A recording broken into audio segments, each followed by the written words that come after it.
இங்க international travel பண்ற எல்லாருமே ஃபாரெக்ஸ் ட்ரேடிங் ஒரு டைமாவது கண்டிப்பா பண்ணியிருப்பாங்க. ஓகேங்களா? இது ஏன் அப்படின்னா, இப்போ நார்மலா நீங்க வந்து இந்தியால இருந்து இப்போ வந்து அதர் கண்ட்ரீஸ்க்கு போறீங்க அப்படின்னா, உங்களால ஐஎன்ஆரை வச்சு அங்க வந்து ஸ்பெண்ட் பண்ண முடியாது. கண்டிப்பா ஸ்பெண்ட் பண்ண முடியாது. சில ரொம்ப கம்மியான கண்ட்ரீஸ் வேணா அந்த அமௌண்ட்டை வந்து வாங்கிடுவாங்களே தவிர, மிச்சபடி மேக்ஸிமம் உங்களால ஸ்பெண்ட் பண்ண முடியாது.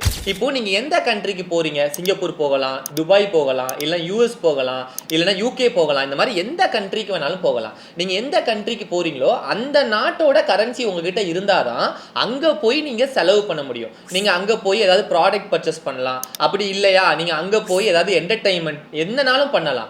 ஆனா அங்க நீங்க செலவு பண்றதுக்கு உங்களுக்கு இங்க நீங்க எப்படி ஐஎன்ஆர் செலவு பண்றீங்களோ அந்த மாதிரி அவங்களோட கரன்சி தேவை. அப்போ அது தேவை அப்படிங்கிறதுனால நீங்க என்ன பண்றீங்க, எக்ஸ்சேஞ்சஸ்ல போய் உங்ககிட்ட இருக்கிற ஐஎன்ஆரை கொடுத்து அங்க உள்ள கரன்சியா மாத்திட்டு தான் நீங்க அதர் கண்ட்ரீஸ்க்கே போறீங்க.